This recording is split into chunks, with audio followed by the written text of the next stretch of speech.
भगवान श्री कृष्ण की लीलाओं को स्वयं भगवान श्री कृष्ण के अलावा और कोई नहीं समझ सकता। श्री कृष्ण ने ऐसी कई लीलाएं रची जो सभी को आश्चर्यचकित कर देती हैं। श्री कृष्ण की इन्हीं अद्भुत और रहस्यमयी लीलाओं में से मुख्य है अपने ही माता पिता को कंस के कारागार से 14 वर्षों बाद छुड़वाने की लीला। श्री कृष्ण स्वयं भगवान थे, फिर भी उनके माता पिता को कंस के कारागार में 14 वर्षों तक बंदी बनना पड़ा। कंस के वध के बाद जब भगवान श्री कृष्ण ने कारागार से अपनी माता देवकी और पिता वासुदेव जी को छुड़वाया, तब माता देवकी ने श्री कृष्ण से पूछा था कि आप तो भगवान हैं, आप चाहते तो हमें इस कारागार से पहले ही मुक्त करवा सकते थे, फिर आपने हमें कारागार से छुड़वाने में 14 वर्ष का समय क्यों लगाया। माता देवकी के इस प्रश्न के उत्तर में भगवान श्री कृष्ण ने माता देवकी से कहा कि यह आपके पूर्व जन्म का फल है।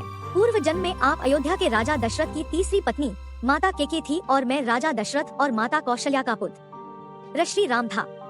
आपने अपने पूर्व जन्म में मुझे 14 वर्षों का वनवास दिया था, इसी कारण इस जन्म में आप 14 वर्षों तक कारागार में बंद रहीं। माता यशोदा पूर्व जन्म में मेरी माता कौशल्या थी, जो अपने पुत्र श्री राम से 14 वर्षों तक दूर रही, इसलिए इस जन्म में मैं पहले 14 वर्ष उनके साथ रहा। इसी कारण भगवान श्री कृष्ण ने माता देवकी और वासुदेव जी को 14 वर्षों के बाद कारागार से मुक्त करवाया। इस तरह माँ कौशल्या ने अगले जन्म में माँ यशोदा बनकर भगवान श्री कृष्ण का पालन पोषण किया था।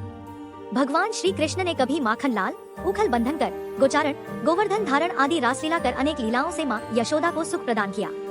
कान्हा ने सोचा कि जब माँ यशोदा मुझसे निश्चल प्रेम कर रही है, तो मुझे उनसे कुछ भी नहीं छिपाना चाहिए, उनसे कपट नहीं करना चाहिए।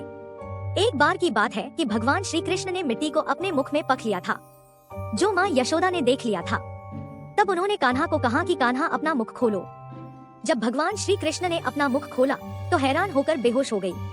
ऐसा इसलिए हुआ क्योंकि कान्हा साक्षात परमात्मा है और उनके मुख में पूरा का पूरा ब्रह्मांड नजर आया। जब माँ यशोदा को होश आया तब उन्हें कुछ भी याद नहीं आया। इस प्रकार भगवान श्री कृष्ण ने अपनी लीला माँ यशोदा को दिखाई। Thanks for watching. If you like this video then do like, share and subscribe my YouTube channel for more videos.